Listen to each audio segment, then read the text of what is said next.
Hoy el canciller Marcelo Ebrard narró el periplo, fue muy emocionante, de cómo la Fuerza Aérea Mexicana rescató a Evo Morales de Bolivia. Fue sumamente interesante. También respondió a preguntas bastante tontas, honestamente, de los reporteros, que estaban comparando el gasto de mandar a un avión por Evo Morales a rescatarlo de un magnicidio con el gasto que hacía Peña Nieto para ir a jugar golf. Porque esa es la indignación. Y Ebrard les contestó de manera muy elegante, muy contundente, y también señaló Ebrard de que el asilo a Evo Morales para nada va a afectar las relaciones con Estados Unidos y mucho menos la eventual aprobación del TEMEC.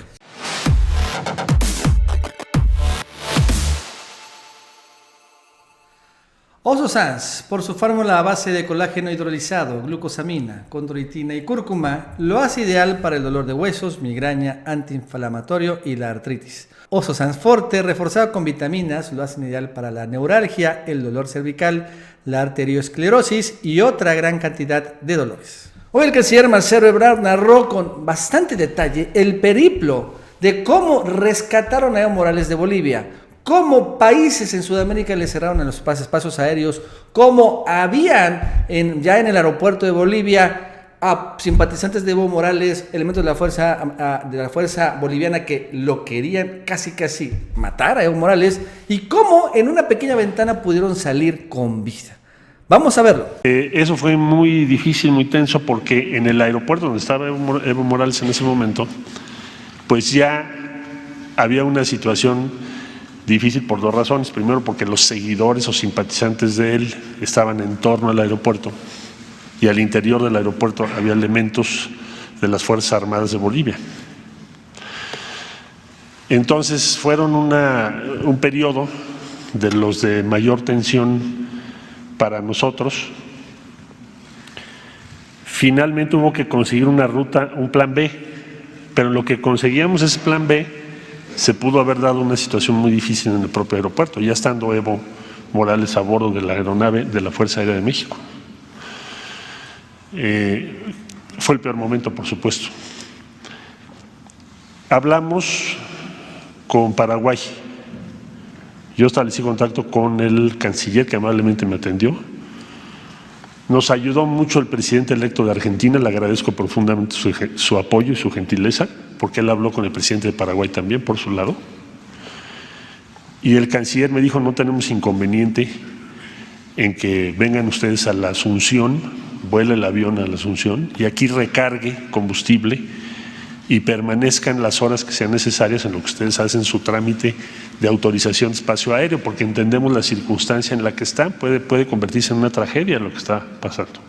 El general que viene a cargo de la aeronave es un agente excepcional, estamos muy agradecidos con la Fuerza Aérea de México, siempre su profesionalismo impresionante, una sangre fría, fuera de serie, y también habilidad para poder dialogar con la contraparte en ese momento tan complicado, ¿no? Volvió a intervenir la embajadora y finalmente logró que de nuevo la Fuerza Aérea de Bolivia nos permitiera salir, porque ya no nos iban a permitir salir. Ahora sí que por un milimétrico espacio se dio la salida. Ya saliendo de Bolivia, llegaron a Asunción, de ahí volver a hablar con Perú y decir: bueno, no vamos a bajar a recargar combustible, pero déjenos cruzar su espacio aéreo de regreso. Entonces hicieron las consultas correspondientes y me habló el canciller y me dijo: sí, estamos de acuerdo con eso, pasen por nuestro espacio aéreo. Luego, hablar con el canciller del Ecuador, volvemos a hablar a Bolivia y nos dice: no, fíjate que ya no te vamos a dar permiso de volver a cruzar el espacio aéreo de Bolivia. Y en la madrugada consiguieron milagrosamente casi, y también agradecemos al gobierno de Brasil, el permiso para poder volar en el espacio aéreo de Brasil en la línea fronteriza entre Bolivia y Brasil. Y de ahí salir a Perú. Esa era la ruta. Y de Perú cruzar el espacio aéreo de Ecuador, ya no bajar en Guayaquil, y seguir hasta la Ciudad de México. Y después de esta experiencia bastante caótica en Latinoamérica, Marcelo Ebrard señaló que los países deben construir un sistema de entendimiento para superar ese tipo de cosas y que ya no se vuelvan a manifestar. Vamos a escucharlo. Bueno, pues yo diría que da cuenta de todo lo que tenemos por delante como región. Tenemos que construir una base de entendimiento político en torno a cómo resolver las diferencias que se tienen entre nosotros, los diferentes países, en sus orientaciones ideológicas, etcétera. Tiene que haber valores que predominen. ¿Qué hacer entre América Latina para que estas cosas no sigan ocurriendo? Tenemos que trabajar mucho. Y todos los que de buena fe quisiéramos y queremos que nuestra región sea una región democrática, pacífica y próspera, tenemos que comprometernos para que se respete la democracia, se respeten los derechos de las personas, el derecho de asilo no se ha cuestionado, no se ha condicionado. Todos tenemos firmadas convenciones distintas sobre derechos humanos. Todas las convenciones de derechos humanos que hemos firmado protegen como uno de los principales derechos ese derecho cuando hay persecución política. El asilo de Evo Morales en México es irrevocable. Esto lo sostuvo el canciller Marcelo Ebrard. Y señaló también que para México Evo Morales sigue siendo el presidente de Bolivia hasta enero del próximo año. Vamos a verlo. El asilo no se puede revocar. El asilo se ha concedido, ayer hice una explicación, a un presidente en funciones electo constitucionalmente para terminar su periodo en enero del año 2020.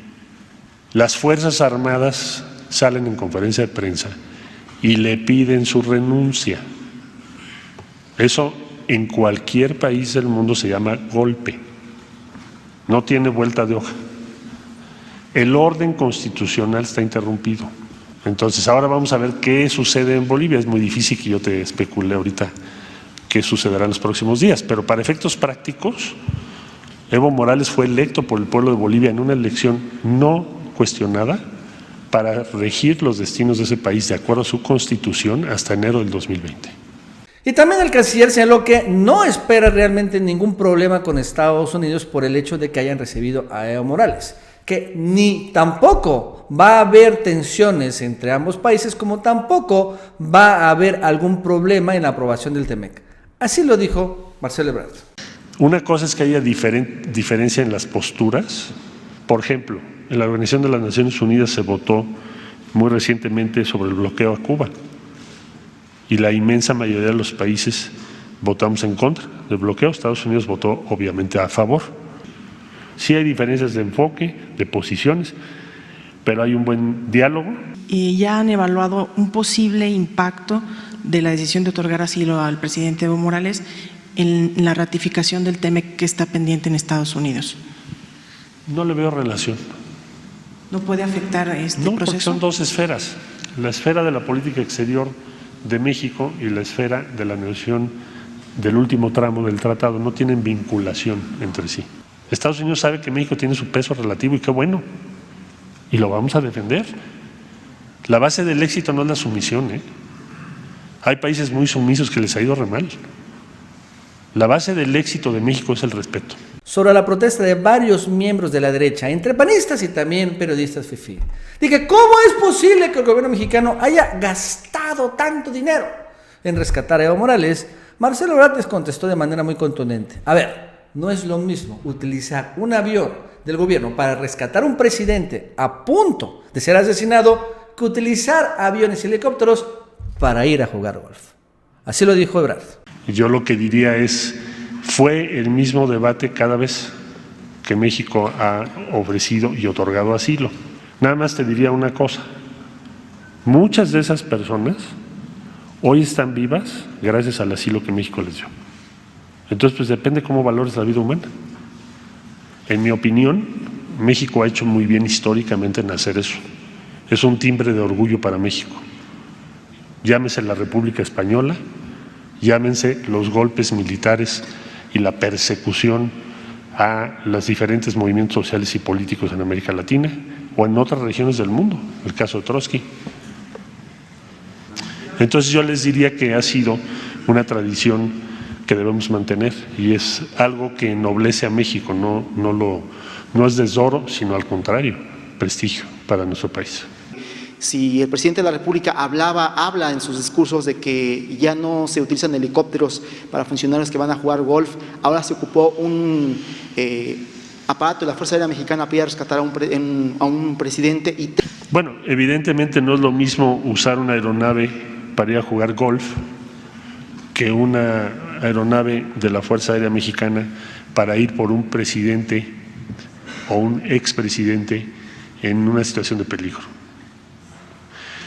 El asilo, cuando se concede y se ofrece y se concede, implica que tienes que hacer todo el esfuerzo por salvaguardar la integridad y la vida de la persona a la que le estás concediendo el asilo. Y el presidente Obrador, que casi realmente no tuvo participación en la mañanera, sino casi todo se lo llevó Marcelo Ebrard. De todos modos, al final dio una gran felicitación a todo su gabinete, porque pues la misión se cumplió. Rescataron a Evo Morales de Bolivia. Así lo dijo. En el marco de esta nueva política, pues se está aplicando también una nueva política exterior que retoma lo mejor de la historia diplomática de México.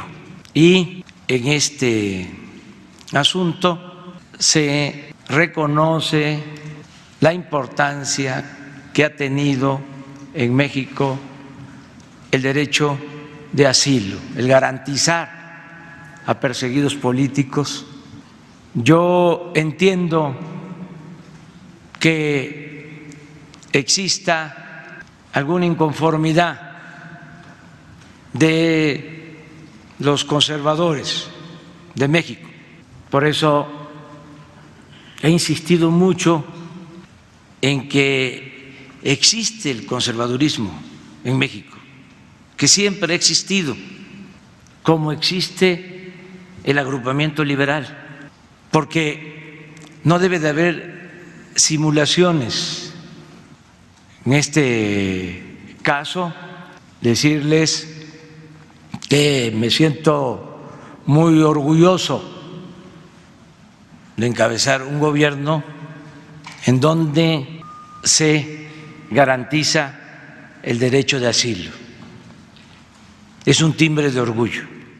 Si quieres anunciar tus productos, servicios, aplicaciones en el canal del Chapucero o el Chapucero USA, envía un WhatsApp a este número telefónico o un correo electrónico a esta dirección.